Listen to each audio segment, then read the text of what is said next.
welcome. I'm Kriti Mehta and you're watching the World Report on NewsX World. Let's start with a check of the top headlines. Ukrainian President Volodymyr Zelensky set to meet US President Donald Trump in Florida's Mar-a-Lago. Key topic of discussion will be Zelensky's 20-point proposal for peace between Russia and Ukraine. President Putin warns of force if Ukraine rejects peace talks ahead of Zelensky-Trump meet. Putin says Kyiv lacks interest in peaceful resolution of conflict. Russian Foreign Minister Lavrov says European Union troops in Ukraine would be legitimate targets for Russia. Lavrov, without providing evidence, also accused European politicians of being driven by ambitions in their relations with Kyiv. Two of Nepal's most popular political leaders unite to forge a new alliance ahead of next year's election, a move that's likely to challenge the long-dominant traditional parties. The first phase of voting has begun in some 103 townships of Myanmar as the Janta calls for a strictly regulated vote. Critics maintain that this is just a way of legitimizing Janta rule. Inqilab Moncha of Bangladesh, whose leader Shafi Usman Hadi was assassinated to lead a protest today, party warns mega blockades. Polls open in Kosovo for a snap parliamentary election held nearly a year after a prolonged political deadlock prevented parties from forming a new government, leaving key reforms stalled and deepening uncertainty over the country's political direction. Hackers have forced gaming giant Ubisoft to shut down all servers of popular first-person shooter Rainbow Six Siege after a breach left millions of players with impossible amounts of in-game currency and exclusive skins.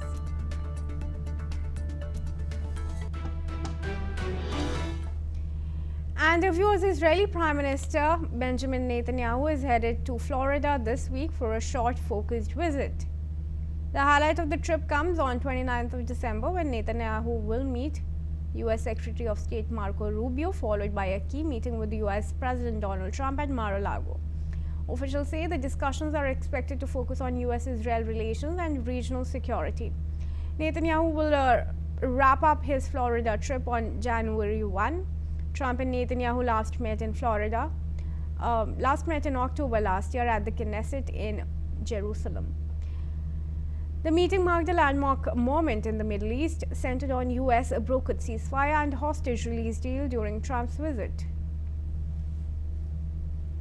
Alright, joining me in this discussion now is Shruti Das Gupta, who's an international affairs expert, and she joins us from New Delhi. Thanks very much, Shruti, for joining me once again here at NewsX World. Shruti, now this meeting between Trump and Netanyahu is scheduled right after Netanyahu recognized Somaliland, that of course US has not given recognition to, and in fact has also opposed Israel's stance there. What kind of discussion, if at all, we can expect on the issue of Somaliland in the meeting? I think there's not going to be much about the Somaliland, personally speaking, if they do happen to have a meeting, because as of now, they're only saying they have met. There is no official notice of that meeting issued, not even, there is an official notice for Rubio's meeting with Netanyahu, but there is just murmurs. But I do believe these two leaders will meet. They will mostly be talking about how to continue with their attempts to normalize Gaza, bring peace there. I think that would be a major part of their discussion, rather than have a particular interaction related to Somaliland. What it has triggered, though, this particular declaration of Somaliland by Netanyahu shows that they are not completely walking in step.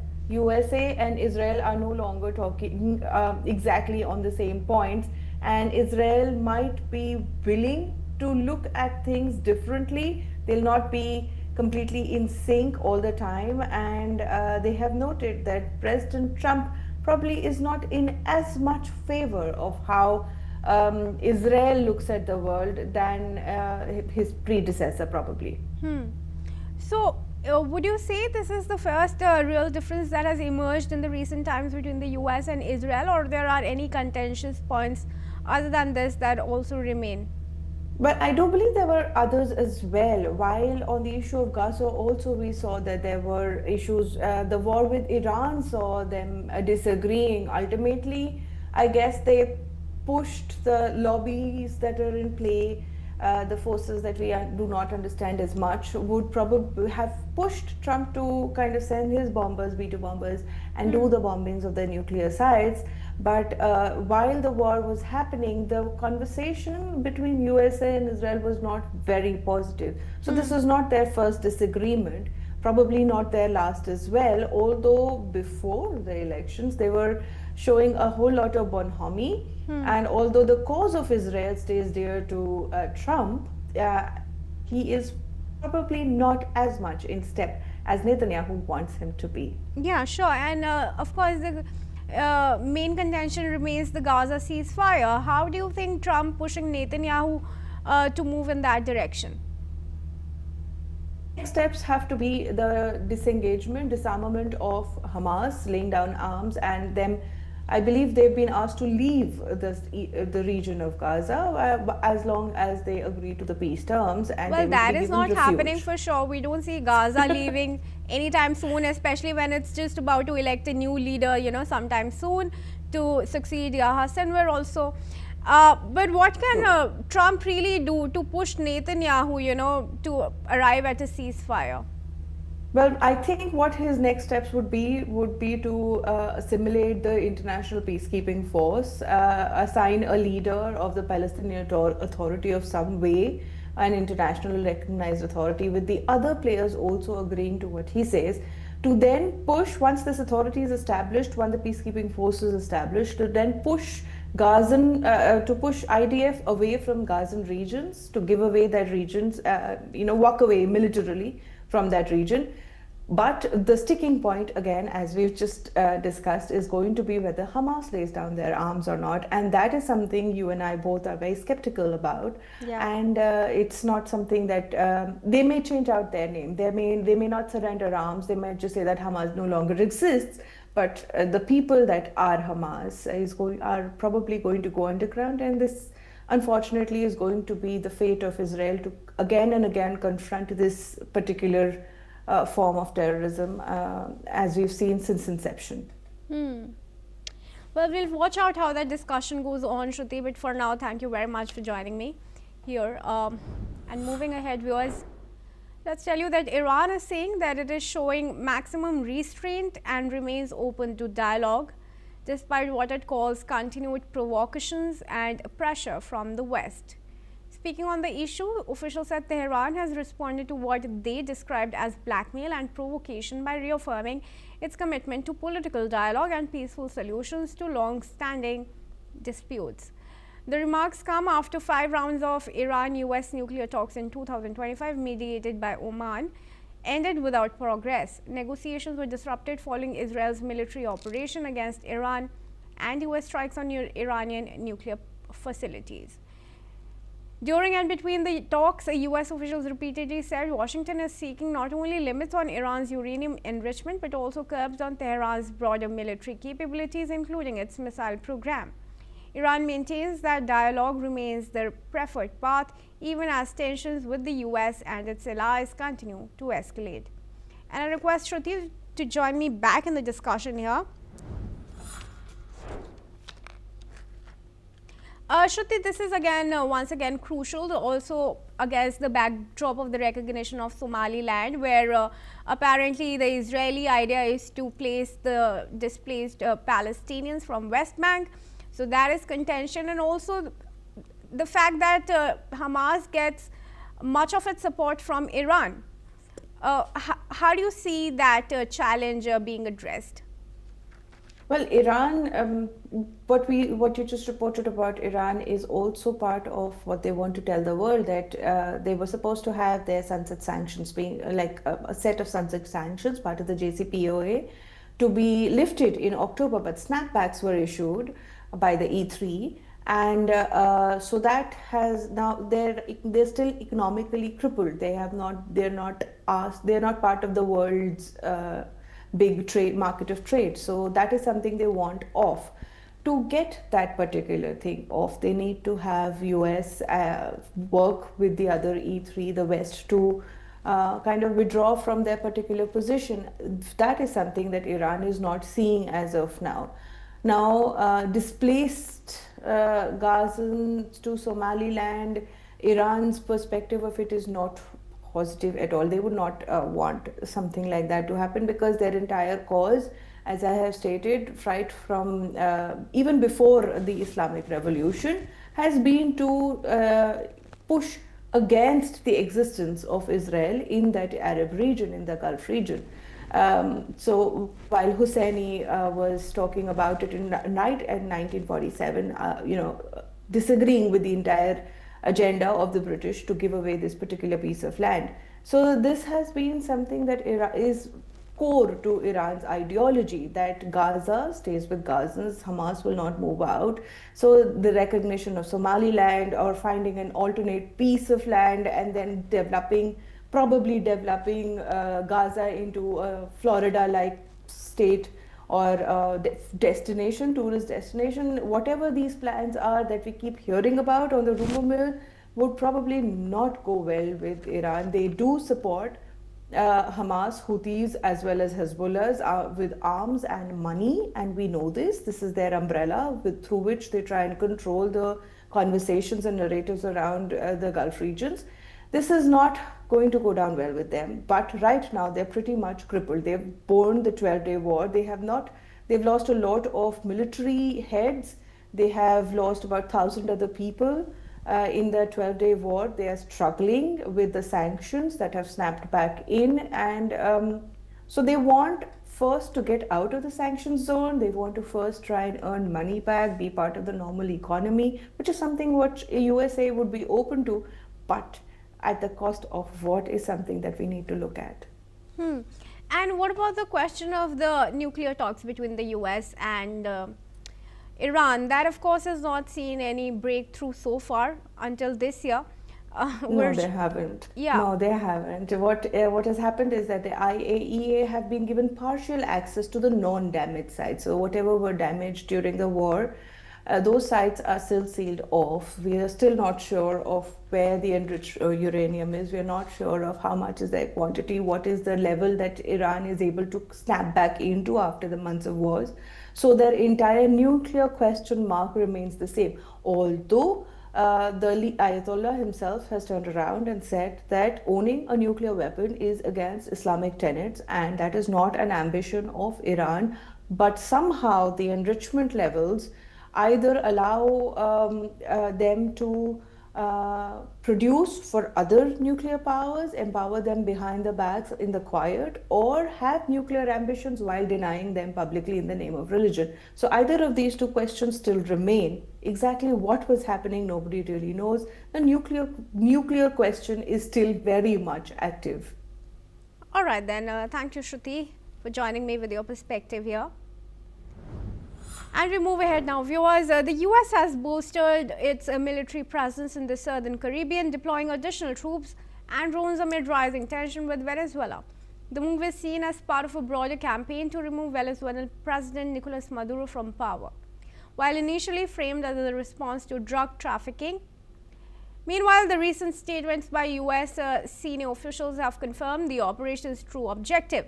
However, this escalation comes as the UN Security Council discusses Washington's actions against Caracas, and it has sparked strong condemnation from China and Russia, who oppose the US blockade.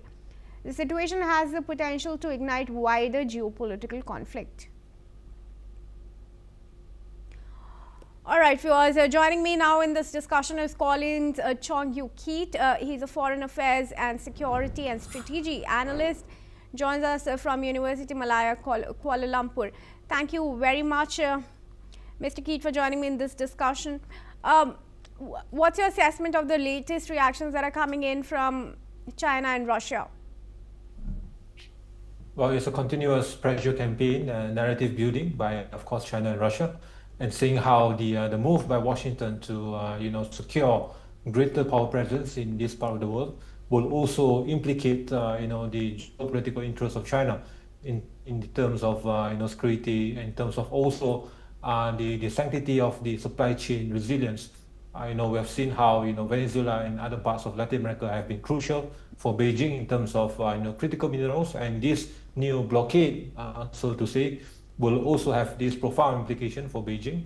And of course, this is being framed by Washington as a necessary measure to counter this narcotic trafficking operations, of course, including strikes on vessels linked to drug smuggling, and of course, this has also amplified pressure on Maduro, and Maduro has sought help from external powers, but we have yet to see the needed in terms of the depth and the level of support being seen. And we have seen how both powers, including Moscow and Beijing, have also expressed reservation in terms of how deep the support system will be, seeing how this has been in the Western Hemisphere.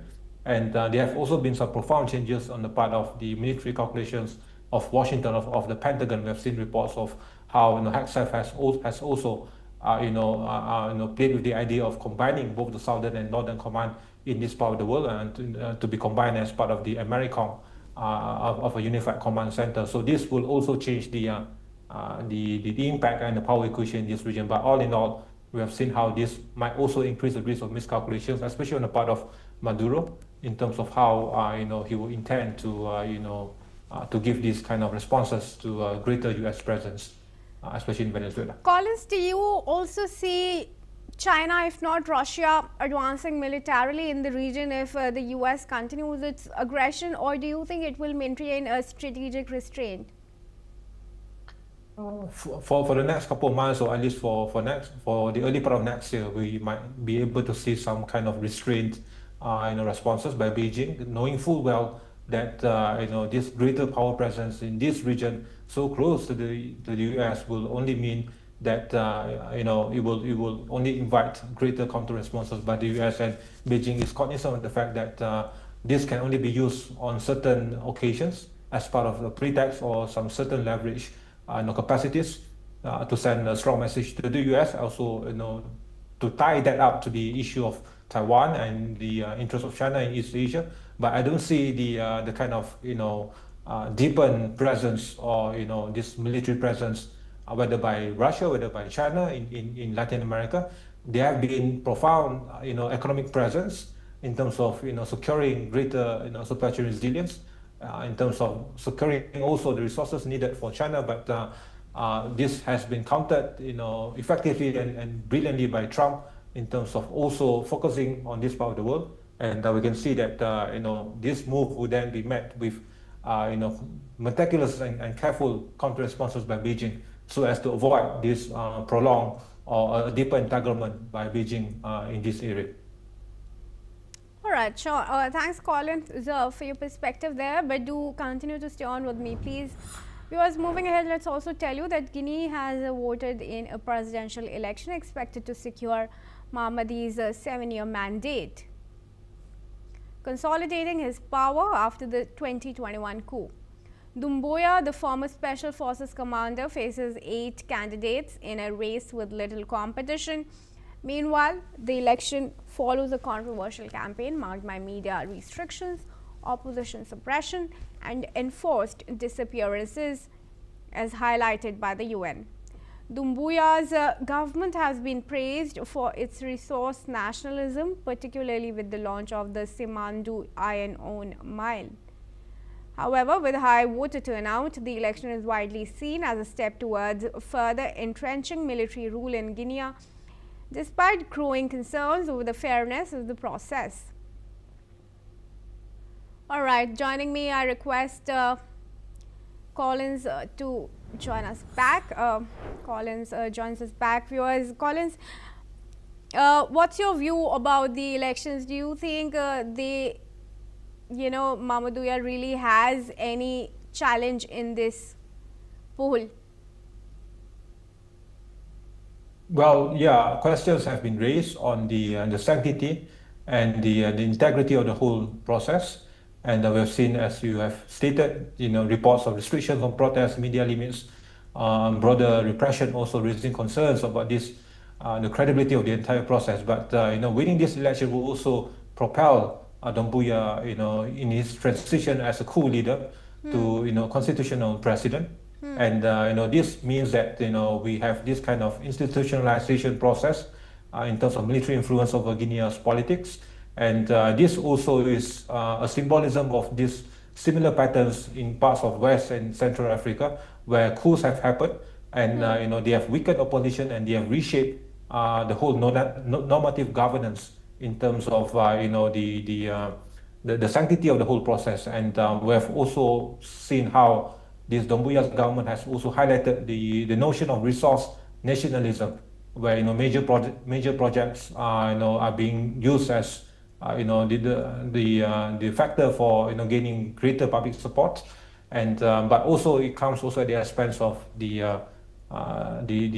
need to ensure that the process remains fair, and of course this has raised some concerns, but this is part of the continuation of momentum we have seen in other parts of this region. And this is nothing surprising here, but the main concern now will be on the post-election stability, where in the weeks and months ahead, how this will ensure that the future of this political stability in Guinea will shape in terms of how the consolidation of the opposition will take place, and also, of course, the responses by different external regional powers also in Africa.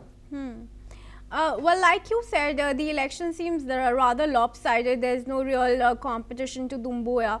In that case, do you see opposition, gaining some momentum, even if, let's assume, he's re-elected? We don't see. I don't foresee the efficacy of this move, at least for now. And as what has happened, also we have precedents for that in this part of the world, and of course also there's also this limited efficacy of these international responses. We have ECOWAS, we have UN observers have also voiced concern about the whole setup of the electoral environment. But we have also seen some other regional actors that have direct engagement with Doumbouya's new administration rather than sanctions being placed. And we have seen that despite sanctions, despite some measures in place, they have yet to provide the needed impact. So of course, in the weeks and months ahead, some actors, some players in the region will also want to establish formal relations, which will also have these positive ripple effects for them instead of having these confrontational, hostile approaches. And we might see some mixture of these kind of responses, but I don't see the efficacy and the extent of how the opposition might provide some strong challenges to this new administration without the systemic and comprehensive international responses. But even that also, as I've stated, will be limited, and for now we might see some kind of initial period of instability, but then it will then be it depends also on the policies and the initial messages or messaging options by Doumbouya's administration to the people in the next couple of days now. All right, sure. Thanks very much, Collins, then for joining me in this discussion. And with that, viewers, we move ahead. Let's tell you some more news. Coupang's founder and chairman Kim Bom has issued a public apology following a major customer data leak. Kim has promised a compensation plan for affected customers as soon as possible. Authorities say the breach involved data from 3,000 out of Coupang's 33 million customers, which was found on a former employee's personal computer. Kim reassured the public that no information was sold or transferred to any third party. The online retail giant is cooperating with South Korean investigators and has restored all leaked personal data. Kim also promised new investments and reforms to prevent future breaches. South Korean lawmakers are considering legal action against the billionaire founder, arguing that most of Coupang's revenue comes from domestic sales. Kim's apology comes after heavy criticism for skipping parliamentary hearings in Seoul on one of the country's largest data breaches. That's all we have time for. Do keep watching NewsX World for more international news and updates.